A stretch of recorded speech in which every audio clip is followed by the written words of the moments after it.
Good evening. I would like to say good night, but then that sounds like I'm asking you to go to bed. So, good evening, everyone. Welcome back to um, our live session. And really, it's about tonight's session is about compassion and gratitude. And how does that kind of like fall in together with the theme for today, which is about change and expectations? Right. So for those of us who have attended this morning's session, you probably have had some experience in terms of just listing down the kind of changes that you have been experiencing over this past, well, 1 week or so of home-based learning as well as working from home.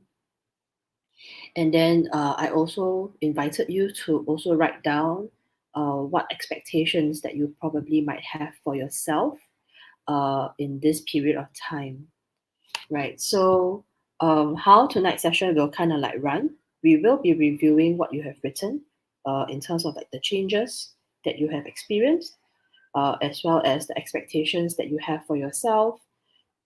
And we will review and kind of like unpack it a little bit, and then we would then go into an exercise on compassion and gratitude, and then we'll kind of like wrap up the evening. uh, However, the thing doesn't kind of like end there, right? So today's two sessions kind of like just start the process. There isn't a lot of things that are kind of like can be done within a day. So along the way, if you find that you would like to continue the process of just checking in with yourself in terms of the kind of things that you're experiencing, whether it's changes or the expectations that you have for yourself, that would definitely be useful for us to have a conversation to further that and to see how else you might want to continue to explore that process. So talking about change, after this morning's live, I pretty much went for a haircut. So that's the change that you probably see from me if you have seen me this morning and now. So I like the haircut. It gives me a fresher look. Don't look so sleepy, so tired. And sometimes that's how change might actually be good. So the changes during this period of time that we experience, for some of us, it could be really overwhelming. Too many changes at the same time happening, and that kind of like throws us off balance. Um, but at the same time, some of these changes might be beneficial. So one of it is actually for you to be able, if you're a parent and you work from home and you've got kids who are on home-based learning, you probably have the opportunity to really see how your kids might be managing or coping with their work and their school, right? And if you are a teacher, this also gives you a lot of opportunities, even though it's in a very compressed kind of time and schedule, to actually start experimenting and exploring. Those of us who are in the industry of training, facilitation, and coaching, pretty much that's what we are experiencing as well in terms of the changes. So this morning I introduced myself as I'm the founder of Chrysalis. What the work that I do is in training, facilitation, and coaching. And actually, in this past 2 weeks or so, a lot of the learning that I've been doing for myself is kind of accelerated. So there are kind of a few things happening for me. Like before this COVID situation, I've never really considered going online. I did set a goal that this year perhaps I would like to try more live videos kind of thing, but it didn't quite kick in until this current situation. And on one hand, I am quite thankful that the situation kind of kicked in, so it kind of made me move forward. But at the same time, it allowed me to say, hey, let me just be courageous and take a deep dive into like what's available out there in terms of doing a live or doing videos, right? So this is where certain changes can be useful, can serve us in the process of just growing as a person or growing as in our profession that we're doing, or growing in the role that we play, right? Like parents, how do we grow as a parent in the current situation? So I'm going to ask you to take perhaps the next few minutes, maybe about 2 to 3 minutes to actually uh, look at that list that you kind of come up with about what are the changes that are within your control. So this morning I asked you to write down what are the changes that you're experiencing during this period of time. And if you take a look at that list, then if you can take a look and kind of like identify from that list, right? What are the changes that are kind of like within your control? Things that you could manage. There are some changes that perhaps is out of our control. For example, the number of people who are diagnosed with the COVID-19 virus. Those are out of control, right? Our government asking us to wear the masks everywhere we go now. That's out of our control. Our kids being asked to stay at home for home-based learning. That's out of our control. But there are certain situations during this period of time that is within our control. So I'm going to give you maybe about 2 minutes to just take a look at that list and perhaps put a tick beside those that are within our control. Right, so I'm going to keep quiet for the next 2 minutes and allow you to have that space to actually just look at that list and tick.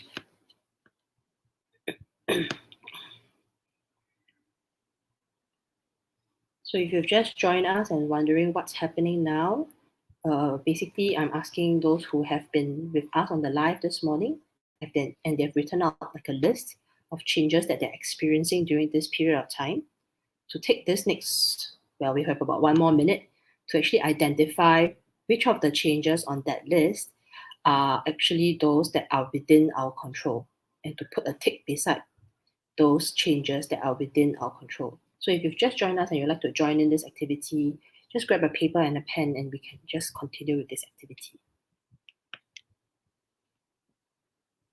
We've got probably about 30 more seconds to identify what on that list is within our control.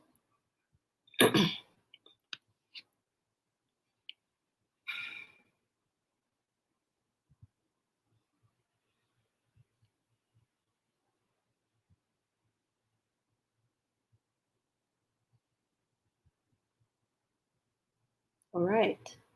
And taking a look at that similar list, right? Perhaps the answer looks like it's obvious of what is not within our control is whichever others that you have not ticked. But I'd like you to also then now spend perhaps the next 1 minute to look at those that have not been ticked and say, is it really those things are not within our control? Are they really not something that is something that we can choose, have a choice over? So just take a look at that list of things that perhaps are not ticked yet for about 1 minute and see if it might be maybe I can control this or I can do something about it.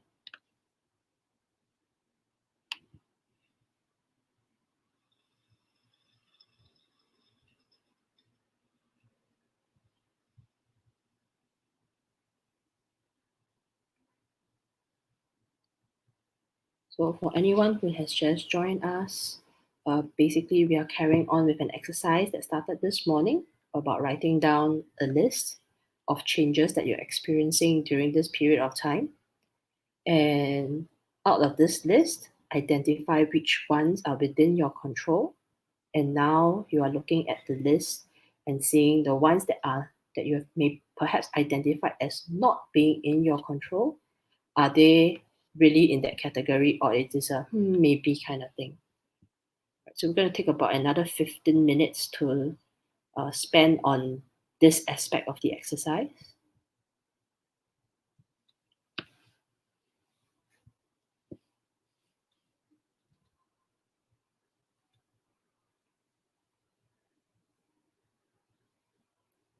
All right, so Whatever that you have identified as changes that are within your control and changes that are not within your control, however they are, is however they are, right? Of course, now that you have identified those that are within your control, now perhaps that gives you a bit more perspective about what are the changes that you can kind of like manage over time. So the thing about change is that when it happens, it will take time for us to adjust. So you hear the words adjusting to change. And some of us might take a little bit longer to adjust to the change, and some of us might take a little bit shorter time. So it really doesn't, but the thing is, it really doesn't matter how long or how short the time you take to adjust, right? It's really about the ability to say, now that I know I have control over A, B, C, and D, then perhaps these are the ones that I would want to work with first in terms of supporting myself through the change. And then I've identified perhaps E, F, G, and H that is not within my control. So perhaps those are the ones that I like to put aside for the time being because there isn't anything I can do about it anyway. By doing it in that manner, we kind of allow ourselves to actually have the space to focus on what we can do and not be overwhelmed by what we cannot do. And that helps us to perhaps be less stressed, less anxious, and be able to filter through the process. And really, that's how perhaps having like a morning centering and grounding exercise allows those thoughts to get sieved out and allow it to settle so that we can see clearer for the rest of the day. And which is why we have been conducting the morning centering and grounding exercises for the last week and then for this morning as well, really with the intention to allow that space in our mind for things to kind of all the things that's going around to kind of like settle so that we can see clearer and be more involved in a way, right, to what is happening around us, and then therefore make better decisions with regards to perhaps like the situation, the changes that is happening around us, right? So then we also asked you this morning to actually write down a list or like yeah, so a list of like expectations that you might have for yourself, right? So this list of expectations, if you have already written it, take that out. If you have not written it, then perhaps you want to kind of like start exploring that now if you have a piece of paper and a pen with you. And as you are looking at that list now, like you to start identifying out of that list, what are the expectations of yourself with regards any of these expectations that you have kind of written with regards to the changes that's happening around you. So an example is this change for some of us where we now have to work from home and we have to support our kids in terms of their home-based learning. And there's an expectation that while I am juggling my work from home and also supporting my kids in home based learning, I still have to keep the house clean.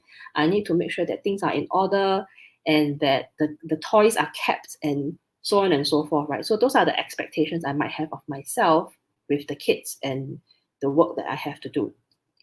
So if that's an example of an expectation that you might have. Okay, another expectation that some of us might have would be that, oh, now that I'm working from home and I've got my elderly parents with me in the house, uh, I also expect that I can have a conversation with them or take care of their needs on top of working from home. And somehow along the way, they keep popping in and asking me questions and kind of like expecting responses. And because I'm at home, right, so they want to talk to me, and I still expect that I should be able to complete all the work that I used to complete when I'm in the office. So that's another expectation that you perhaps have of yourself with regards to these changes that you're experiencing. So I'm going to invite you to take a look at that list that perhaps you have written down of expectations of yourself and what is written there that is related to the changes that's happening now. So I'm going to give us about 2 minutes of silence for us to actually then identify which ones are related to the changes that's happening now.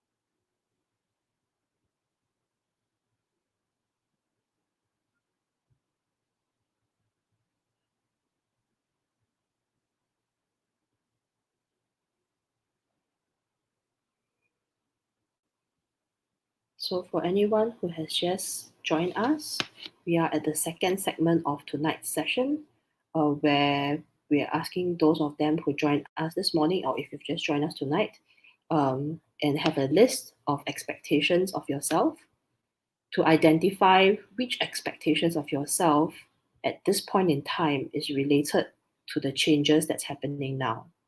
Right? So the changes that are happening now is where you're working from home and you have other people that perhaps live with you, and there's still an expectation of yourself to be able to perhaps be as productive as you were in the office while entertaining the other family members that are in the same house as you. So those are the kind of expectations you might have, right? Or an expectation of, oh, I'm still gonna wake up at like 6 a.m. to get ready for work, and then I'll be super productive for the rest of the day. And I realize that perhaps I am not, but I still expect myself to be like that. Right. So what are the expectations that's in relation to the change? Perhaps taking another 10 more seconds to identify.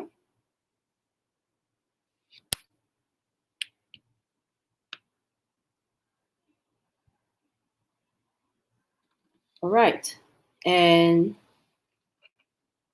looking at the expectations that you have identified that is related to the changes that is happening now, I'm going to ask you to now take a look at which of these expectations that you have at this point in time with regards to the changes that's happening that is actually serving or supporting you, and which ones are not serving and supporting you, right?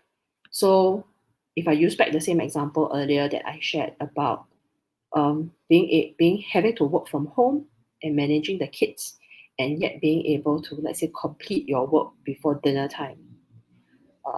That is an expectation that you have of yourself while juggling like 2 to 3 different things at the same time.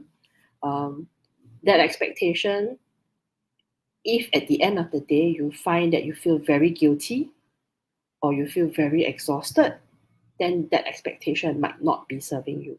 And I say might not, right? Because for some of us, that expectation might be a driver for us, right? A driver in the sense that, hey, it keeps us motivated, it keeps us focused on the task, and it allows us to have that perspective to say, okay, regardless, I'm going to still get the job done, right? So even if it's going to be having me to finish my work by 9 p.m., then and you get it done, then perhaps that's serving you. However, if at 9 p.m. you still haven't gotten the job done and you're starting to feel frustrated, angry, irritated, right? And these emotions might not serve you to the best of your ability, simply because it might then flow over to the rest of the family members that you are with. And why this is important is because when we talk about curating a home-based learning environment, our kids are with us in the room, right, or in the house. And this kind of emotions of anger, frustration, irritation, not saying that you need to suppress it, just saying that it might not be very supportive in the environment that you're in. And it does not necessarily support your kids in the environment that they are in. So being able to identify that there are certain expectations with regards to the changes that you might be having, and at this point in time, it might not be serving you or supporting you in the process, it helps. Because what you can do is then now look at those expectations, and the same thing that we did with the changes, to be able to identify which ones are meaningful to continue to have, and which ones to say that maybe I should put that expectation aside and just be okay with not having an expectation for that particular task for now. Right? We are all going through change, and change in itself is not necessarily a bad thing. It is the expectations that perhaps we have kind of combined with the changes that's happening around us that is creating a lot more emotions. And these emotions can fluctuate a lot throughout the process. And when it becomes overwhelming, and that's where we can't contain it, that it overflows, and then it impacts the people around us, right? It's not that you need to suppress it and keep it in, because that's not healthy either. but rather instead of just allowing the emotions to come up and be overwhelmed and be so kind of like all over the place, right, is to really see what perhaps might have led to those emotions and be able to then support yourselves in managing that aspect, because that can be helped and supported. So again, this is a very short session for me to actually cover everything that potentially able to cover with regards to this topic of change and expectations. But hopefully that kind of like gives you an overview and some insights into what you potentially can identify in the process of being able to see what is affecting, perhaps what is the things that are allowing you to feel the way, and then perhaps then overflowing and impacting your kids and and your other family members, right? So at this juncture, right, we have kind of like gone through some of these simple exercises. I'm going to close the session with a compassion and gratitude kind of exercise. So in whatever seat that you're in, whether it's a chair, on the floor, and if you're holding your phone, I'm going to ask you to put your phone down. As long as you can still kind of like hear me, I'm going to guide you through like a compassion and gratitude exercise.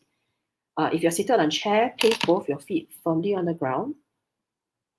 And I'm going to invite you to now close your eyes and place your hands on your lap.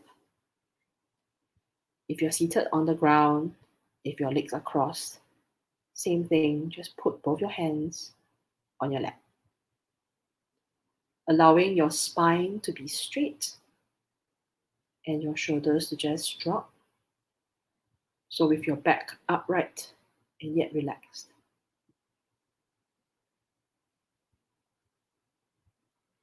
And I'm going to invite you to now bring your attention to your breathing and your breath.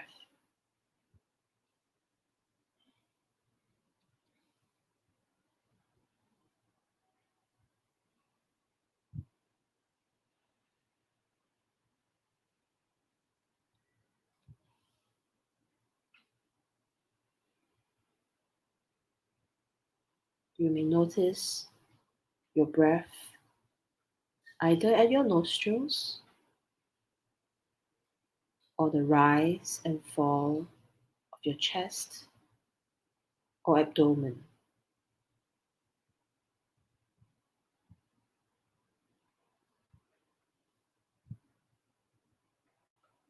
I'm going to invite you to just stay in this present moment with your breath for the next few moments.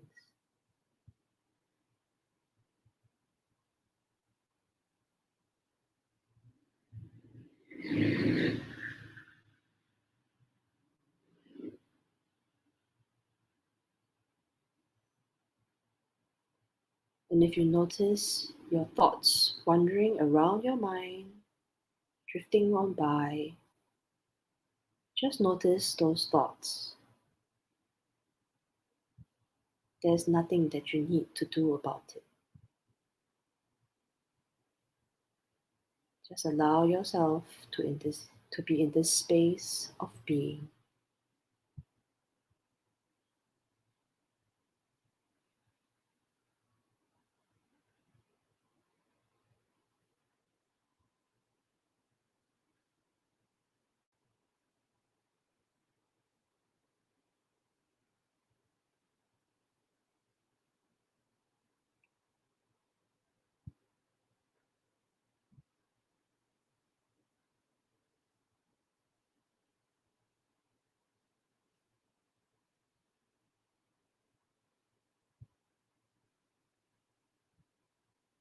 And as you notice the breath going in and out,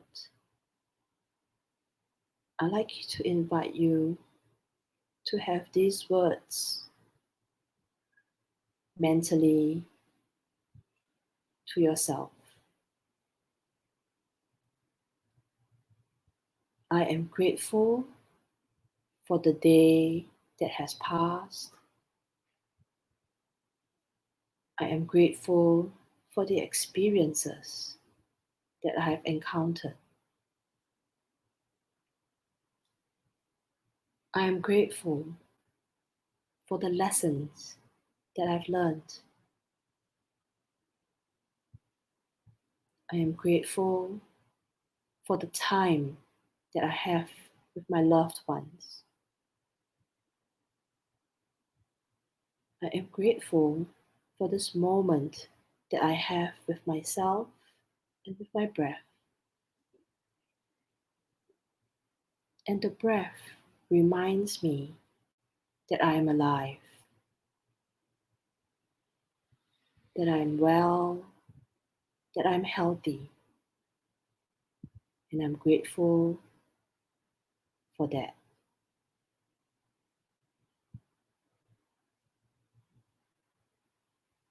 Today, I have done whatever I need to do to the best of my abilities, and I'm grateful for myself to have taken on whatever changes that might have come my way with whatever expectations that I might have. And regardless of whatever outcome, I am grateful that I am still strong, that I am loved, and I am cared for, and that I have the ability to continue to be strong, to continue to love, and to continue to care. Thank you to myself for being whoever I am. I'm going to take this moment to be kind to myself and to say, it's okay. I'm okay. We are okay.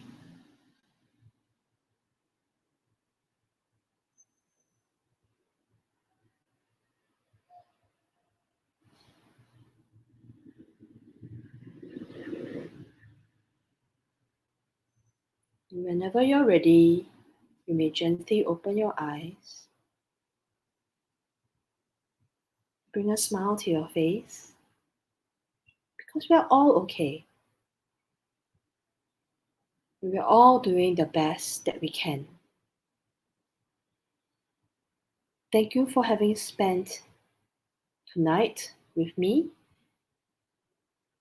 Thank you for giving yourself permission to be in this space and to actually learn a little bit more about what the changes might look like for you and what the expectations might look like for you. What are the changes that are within your control and not within your control? And what are the expectations that might be serving you or not serving you? What I just shared with you, you can continue to use it today and tomorrow and forevermore. What I mentioned about it is okay, I am okay, we are okay. I've done a little card that I will be posting onto the Facebook page for you to use as a reference and for you to then address it to yourself as well.